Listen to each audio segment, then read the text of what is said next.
trečios šalies FTP serverio pure FTPD diegimas. Į operacinį sistemą FreeBSD galima įdiegti serverius, kuriuos sukūrė kiti kūrėjai, kiti gamintojai. Tai yra ir populiaresnis FTP serveris nei standartinis IND. Vienas iš populiaresnių serverių skirtų FreeBSD operaciniai sistemai FTP serverių yra pure FTPD. Taip.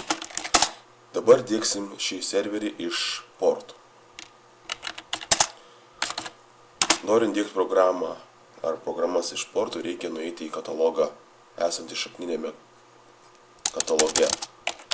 Šakninėme kataloge esantį katalogą UZRM, tuomet į katalogą ports. Ir čia matom visas kategorijos portų, kuriuose yra surūšiuotos programos pagal paskirtį.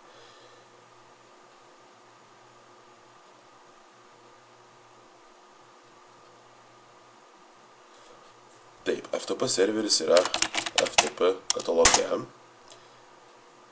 ir renkamės pure, tai yra įeinam į pure minus FTPD katalogą.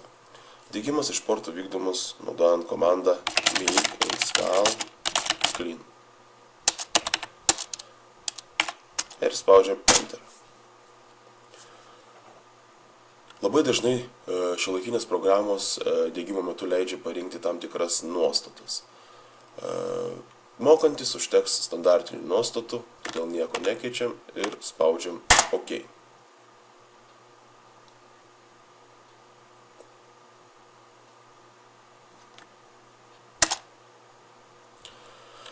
Taip, dabar matom, kaip operacinė sistema diegdama programas iš portų automatiškai susisiekė su portuose įrašyta nuoroda, parsisiunčia diegimui reikalingus failus iš svetainės, šiuo atveju gamintojo svetainės, matom pure ftp.org ir viską įdiegs vartotojui nieko nekeičiant. Nieko nespaudžiant. Tiesiog dabar reikia palaukti, kol bus parsiųstas ir įdiegtas pure FTPD serveris.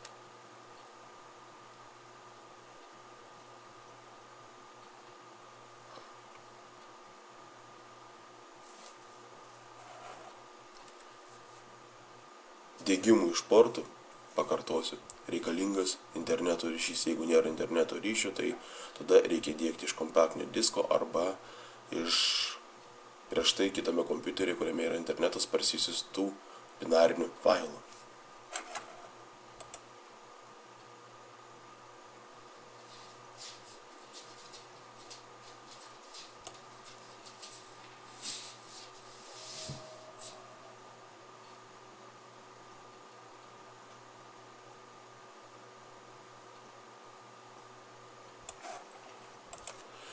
Kai kuriom programom reikalingos Perlo bibliotekos.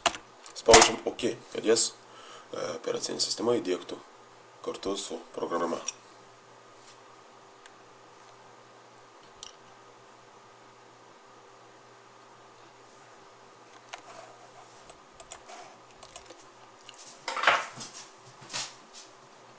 Programos diegimas baigtas.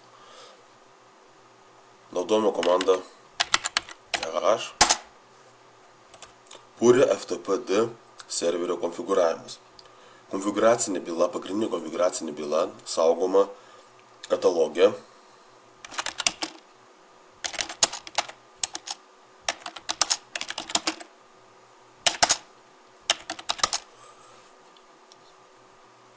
UZRM. Tuomet einam į katalogą local ir katalogą etc. Daugelis serverių, kurie yra naudojami Unix ir Linux operacinės sistemose, yra konfigūruojami keičiant tam tikrą vieną bylą.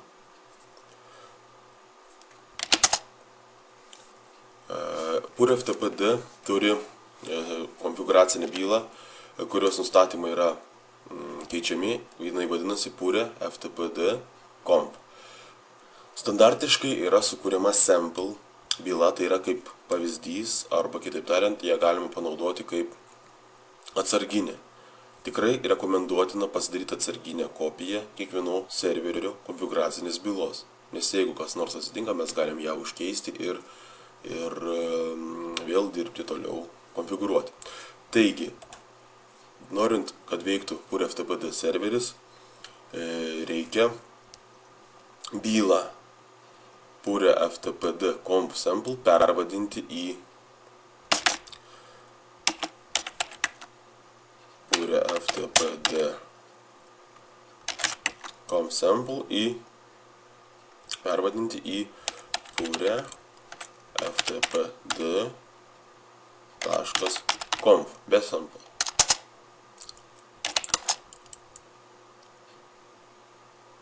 Yra. Ir dabar redaguojam šitą bylą. PureFTPD.conf. Taip atrodo konfiguracinė byla. Pirmiausia, reikia nurodyti, kur bus saugomi, kokių duomenų bazė bus saugomi šito serverio FTP vartotojai.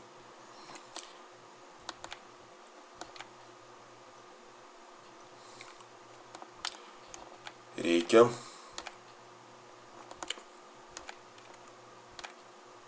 susirasti PureDB eilutę ir nuimti korteles, kad šita nuostata būtų įgalinta.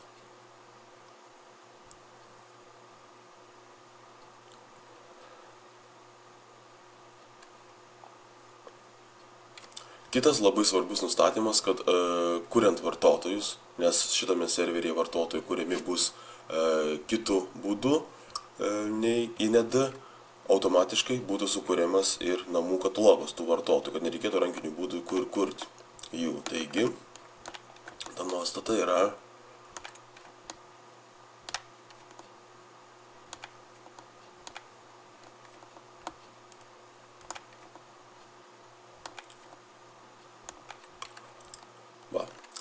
create home dir ir parinktis jas.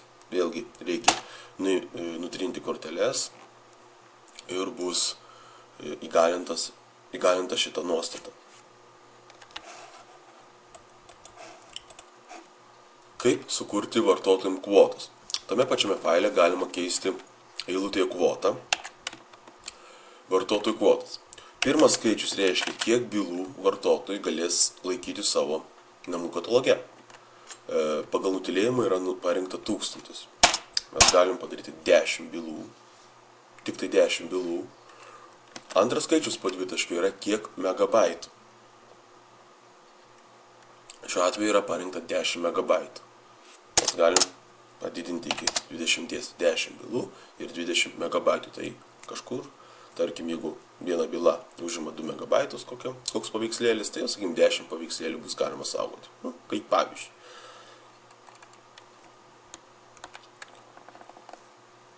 Dabar reikia nustatyti, kiek vartotojų vienu metu galės būti prisijungę.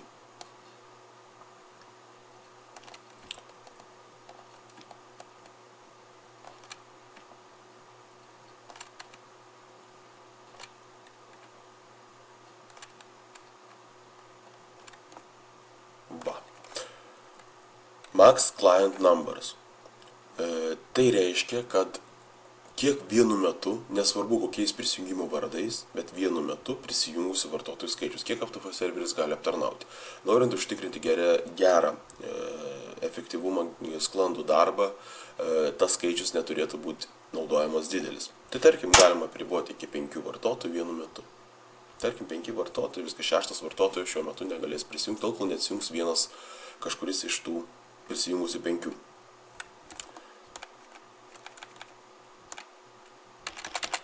Max clients per IP. Tai reiškia, kiek vartotojų gali būti prisijungę iš to paties kompiuterio. Rekomenduojama FTP serveriuose apriboti vieno vartotojo prisijungimą iš vieno IP adreso, tai yra iš vieno kompiuterio. Nes priešingą atveju, tarkim, dabar nustatėm 5 vartotojus, tai aš galiu iš vieno kompiuterio su 5 FTP klientais prisijungti ir naudotis FTP serveriu ir kitiem galimybės prisijungti nebus. Todėl rekomenduotina, kad FTP serveris aptarnautų tik tai vieną IP adresą, tik tai vieną prisijungimą iš vieno IP adreso.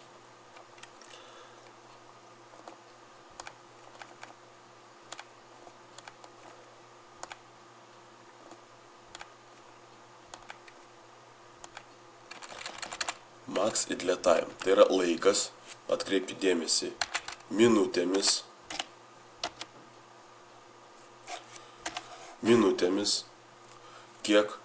po kiek laiko vartotojai bus atjungiami, jeigu jie nieko nedarys. Bus neaktyvus. Dabar yra nustatyta 15 minučių. Būtų 1 minutė, 2 minutės. Būtent minutėmis skaičiuojamas laikas.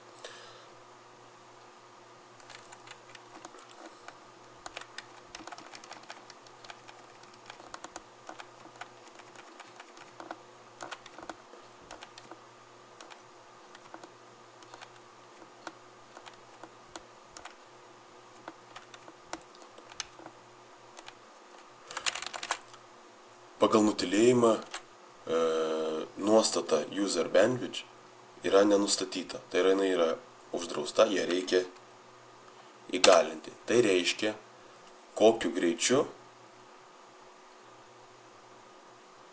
gali vartotojai keistis bylomis.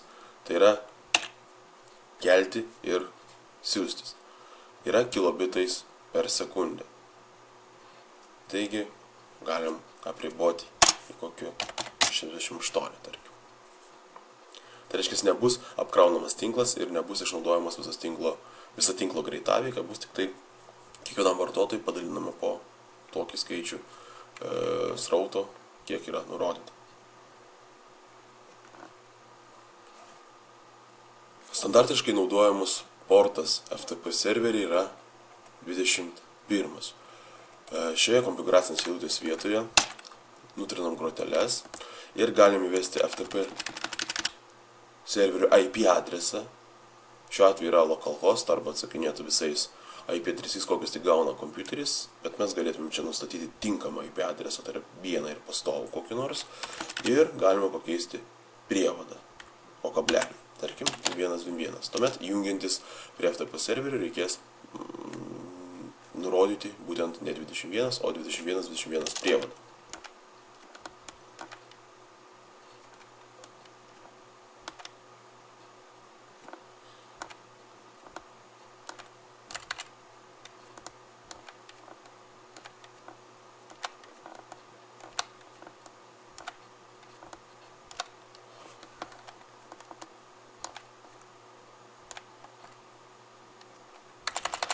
Yra tokia parinktis no rename.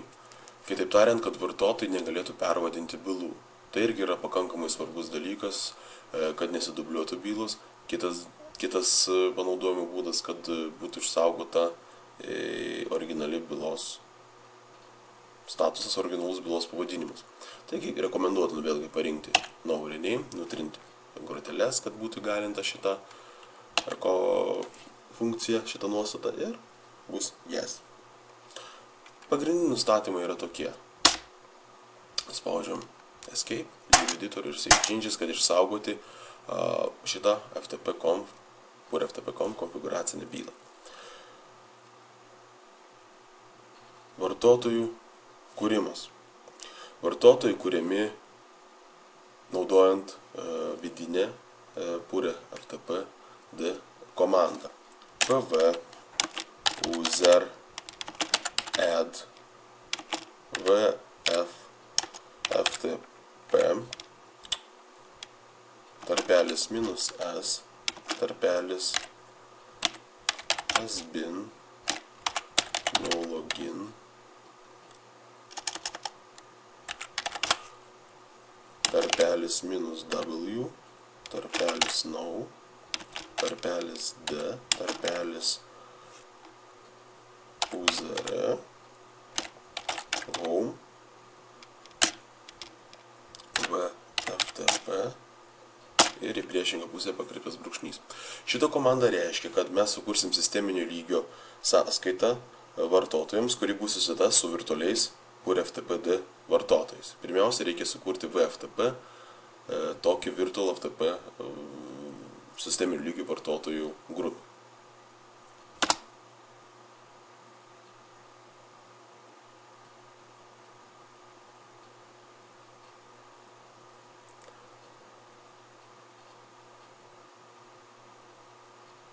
Taip, dabar naudojam kitą komandą -c ir užrašom pavadinimą. Virtual FTP user. Taip ir -m. Taigi, sėkmingai sukurta vartotojų grupė VFTP su pavadinimu Virtual FTP user. Dabar kuriami patys vartotojai. Patys vartotojai kuriami naudojant komandą pure _pw user add. Nurodomas vartotojo vardas, tarkim, bukelis, tarpelis -u. Nurodom tą sukurtą grupę VFTP. Tarpelis -g VFTP ir -d. Tada nurodom to vartotojo namų katalogą. User standartiškai yra home, ta virtuali grupė VFTP ir to vartotojo vardas. Aišku, namų katalogą galima naudoti visai kitą, bet tvarkos dėliai rekomenduojama naudoti tokį pat kaip ir vartotojo vardas. Įvedam to vartotojo slaptažodį, būtent vartotojo bukelis, kuris yra dabar kuriamas FTP vartotojo slaptažodį. Čia lygiai taip pat jokie simboliai nebus vaizduojami ekrane.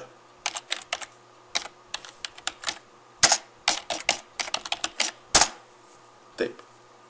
Ir pakartojam. Slaptažodžiai įvesti. Taip sukūrėmi visi vartotojai, kurie galės naudotis PureFTP tarnybą. Naudojam komandą vartotojų galutiniam užregistravimui. Pure pw mkdb. Viskas vartotojas, bukelis arba kiti vartotojai, kurie tokiu pat būdu buvo kuriami, yra sukurti ir užregistruoti į PureFTP duomenų bazę. Kaip sukurti anoniminį vartotoją? Anoniminis vartotojas yra kuriamas naudojant panašią komandą kaip ir virtualių FTP vartotojų sąskaitą. pw user add ftp tarpelis -s tarpelis sbin no login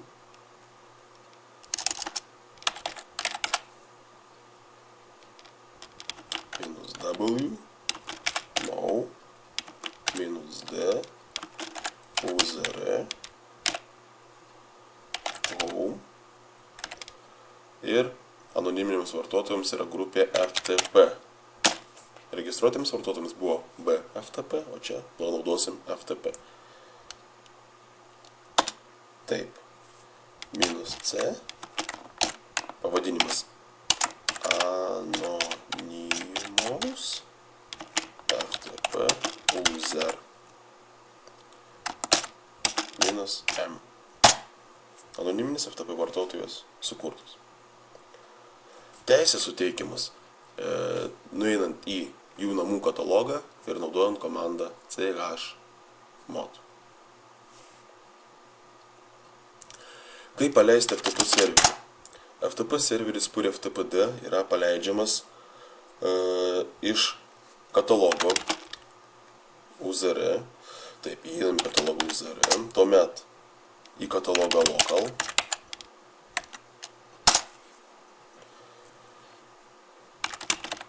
jame yra katalogas etc, įėjom į katalogą etc. Ir didžioji dalis serverių pasileidžia iš katalogo rc.d. Čia yra katalogas, ne byla. Pure FTP serveris paleidžiamas naudojant komandą pure -ftpd one start.